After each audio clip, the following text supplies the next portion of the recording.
आपका खबरी में मैं रुस्तम खान आपका स्वागत करता हूं। साक्षात्कार की कड़ी में आज हम पहुंचे हैं नवनिर्वाचित शहर ब्लॉक अध्यक्ष कांग्रेस कमेटी जितेंद्र सिंह जी राजवी। वैसे तो जितेंद्र सिंह राजवी किसी परिचय के मोहताज नहीं है, लेकिन हमारे दर्शक देश विदेश से हमारे चैनल को देखते हैं, तो सबसे पहले नियम के हिसाब से संक्षिप्त परिचय हमारे मेहमान आपको देंगे। हमारे दर्शकों को संक्षिप्त परिचय अपना दीजिए। आपको बहुत बहुत बधाई। आपने जो नया चैनल AK24 प्रारंभ किया है, और आपका धन्यवाद कि आप आज मेरे से रूबरू होने के लिए आप पधारे हैं। और मेरा परिचय यही है कि मैं कांग्रेस पार्टी का कार्यकर्ता हूँ। जितेंद्र राजवी नाम है, और छात्र राजनीति से मैंने शुरुआत की।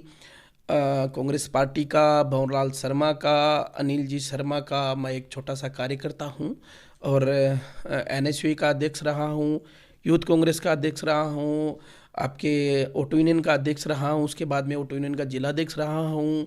कांग्रेस पार्टी से जिला परिषद का चुनाव लड़ा है, नवयुग मंडल, क्षेत्रीय नवयुग मंडल का अध्यक्ष, बहुत सा। कुल मिलाकर के मेरा परिचय यही है कि मैं कांग्रेस पार्टी का और अनिल जी शर्मा का एक छोटा सा कार्यकर्ता हूँ। एक बड़ी खेप कार्यकर्ताओं की, कांग्रेस कार्यकर्ताओं की बड़ी खेप एक शहर में मौजूद है, और सारे कार्यकर्ताओं को दरकिनार करते हुए जितेंद्र सिंह राजवी को इसका अध्यक्ष बनाया गया है। इसके बारे में आप क्या कहेंगे कि क्या देखकर आपको अध्यक्ष बनाया गया है? देखिए, कार्यकर्ताओं की निसंदेह अनिल जी शर्मा के पास बहुत बड़ी खेप है, उसी का परिणाम है। आपने जो अभी विधानसभा के चुनाव है उसमें आपने देखें, कांग्रेस पार्टी ने बड़े मार्जिन से शहर में लीड की, और कार्यकर्ताओं की फौज है। उसी फौज में से एक कार्यकर्ता जिसका नाम जितेंद्र राजवी है, अनिल जी शर्मा ने उसको चुना है, एक जिम्मेदारी मिली है, और मैं समझता हूँ कि जितना मेरे से बन पड़ेगा मैं अनिल जी शर्मा को मजबूत करने का, और आगामी 2023 का जो विधानसभा का चुनाव होगा, हमारी कोशिश रहेगी कि हम सब लोग एक समूह बना करके, एक टीम बना करके, और अनिल जी शर्मा को पुनः एक बार फिर राजस्थान की विधानसभा में बेचने का काम करेंगे। भाजपा भी आरोप बराबर लगाती रही है कांग्रेस आला कमान पर कि कांग्रेस से चाटुकारिता की, कांग्रेस में सबसे ज़्यादा महत्ता चाटुकारिता की रहती है। और एक जो कांग्रेस के कार्यकर्ता है वो भी ऐसा आरोप लगाते रहते हैं कि हवेली में जब कोई कार्यकर्ता काम लेकर जाता है तो विधायक जी के चारों तरफ एक आवरण बना रहता है, उस आवरण के को भेद पाना बहुत मुश्किल है। तो इन आरोपों के बारे में आप क्या कहेंगे? देखिए, भंवरलाल शर्मा, उनके सुपुत्र अनिल शर्मा और विधायक आवास, इनकी विशेषता ये है कि जो भी कार्यकर्ता जाता है वो सीधे सीधे अनिल जी शर्मा से मिलता है, अपनी समस्या बताता है। कोई बिचौलिया नहीं है, कोई मीडिएटर नहीं है, किसी की पंचायती नहीं है। और हमारा जो कार्यकर्ता है वो इस बात को भली भांति जानता है। 24 घंटे हमारे विधायक जी का फ़ोन ऑन रहता है। कभी भी किसी भी समय आप उनसे रूबरू हो सकते हैं, उनसे मिल सकते हैं, उनसे संपर्क कर सकते हैं। और रोज़ाना सैकड़ों की तादाद में कार्यकर्ता आते हैं। आवरण एक कार्यकर्ता का अपने नेता के चारों तरफ होना ये शुभ संकेत माना जाता है। मैं समझता हूँ कि आवरण और समूह है उन्हीं नेताओं के चारों तरफ रहता है जो कार्यकर्ताओं की बात सुनते हैं, उनकी समस्याओं का समाधान करते हैं। और मैं तो प्रार्थना करूंगा कि इसी प्रकार से हमारे नेता के चारों तरफ लोगों का हुजूम, लोगों का समूह इसी प्रकार से बना रहे, और इसी प्रकार से लोगों की समस्याओं का समाधान करें, और वो हमारा नेतृत्व करते रहें। अध्यक्ष बनने के बाद संगठन में आप किस तरीके से मजबूती लाएंगे? देखिए, जो भी पार्टी निर्देश देगी, जो भी हमारे विधायक श्रीमान अनिल जी शर्मा निर्देश देंगे, वो हम काम करने का प्रयास करेंगे। दूसरी बात, जो जो हमारे विधायक जी ने विकास के काम किए हैं उनको लोगों तक पहुंचाएंगे, लोगों की समस्याओं को सुनने का काम करेंगे, समस्याओं का समाधान करने का काम करेंगे, और अनिल जी शर्मा को और कांग्रेस पार्टी को और मजबूत करने का प्रयास करेंगे।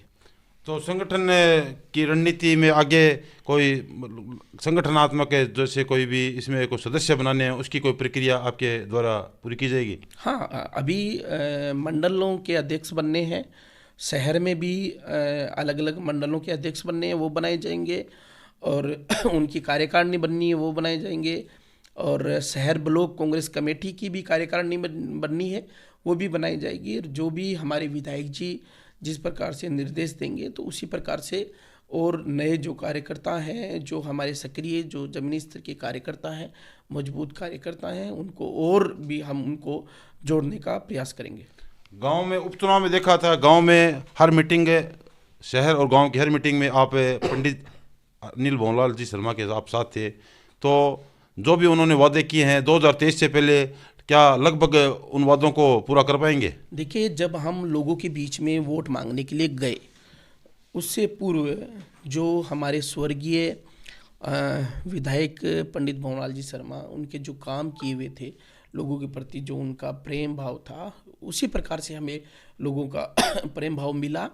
और जब हम लोगों के बीच में गए, तो उन्होंने अपनी अपनी नई समस्याएं भी बताई, और उन्हीं समस्याओं को लेकर के विधायक जी लगातार सक्रिय हैं, लगातार मंत्रियों से मिल रहे हैं, मुख्यमंत्री जी से मिल रहे हैं, समस्याओं का समाधान भी हुआ है। और ये जो प्रक्रिया है, ये निरंतर ये प्रक्रिया चलती रहेगी। हम लोगों के समाधान समस्याओं का करने का प्रयास करते रहेंगे, और जो जो नई नई जो योजनाएं हैं सरकार की, वो लोगों के बीच में तक पहुंचाने का काम करते रहेंगे।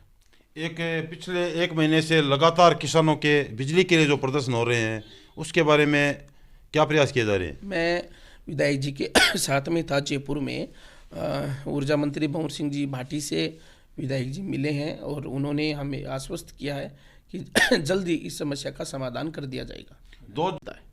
यह जो चुनाव लड़ा था, यह सहानुभूति के नाम पर चुनाव लड़ा गया था। तो 2023 का जो विधानसभा चुनाव है, वह चुनाव आप किस स्थिति में देखते हैं? देखिए, सहानुभूति एक अलग शब्द है, लोगों की भावना जरूर रहती है। कोई अच्छे कर्म करता है, लोगों के बीच में रहता है, लोगों की समस्याओं का समाधान करने वाला व्यक्ति जब हमारे बीच में से चला जाता है, हमारा जो गार्जियन है, जो हमारे परिवार का मुखिया है, जो हमारे बीच में से चले जाते हैं, सहानुभूति रहती है। और एक अच्छे व्यक्ति के प्रति ही हम समझ सकते हैं कि सहानुभूति रहती है। सहानुभूति थी, और विधायक जी का, स्वर्गीय पंडित भंवरलाल जी शर्मा का आशीर्वाद था। किंतु मैं समझता हूं कि अनिल जी शर्मा की जो शैली है, नेतृत्व करने की जो क्षमता है, लोगों से जो मिलने का, समस्याओं का समाधान करने का जो तरीका है, उसके आधार पर उन्होंने विधायक का चुनाव लड़ा है, और उन्होंने चुनाव जीतने का काम किया है। और उसी प्रकार से हम आगे लोगों की समस्याओं का समाधान करेंगे, लोगों की बातें सुनेंगे, काम करेंगे, विकास का काम करेंगे, और उन्हीं को लेकर के हम 2023 में लोगों के बीच में जाएंगे।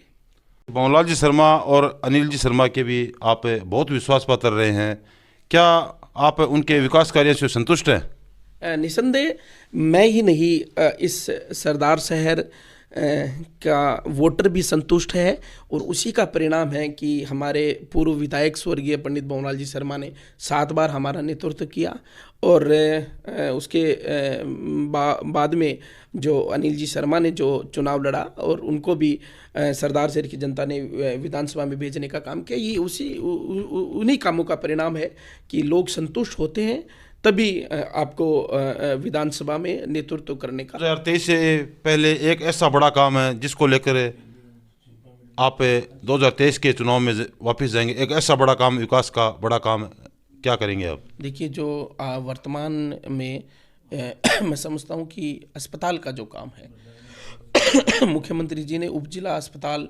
स्वर्गीय विधायक पंडित भंवरलाल जी शर्मा के नाम से घोषणा की हुई है। उसके लिए एक बड़ी ज़मीन चाहिए, वो विधायक जी ने देखने का काम किया है। उस ज़मीन का जो भी फॉर्मेलिटीज़ होती है, वो संपूर्ण की जा रही है, कागजी जो कार्रवाई है वो हो रही है, और जल्द ही उसका आप देखेंगे कि उसका निर्माण कार्य प्रारंभ हो जाएगा। तो ये थे हमारे साथ नवनिर्वाचित अध्यक्ष श्रीमान जितेंद्र सिंह जी राजवी, जिनको आपने सुना। हमारी टीम की तरफ से उन्हें पुनः बहुत बहुत बधाइयाँ। AK24 आपका खबरी, मैं रुस्तम खान, धन्यवाद।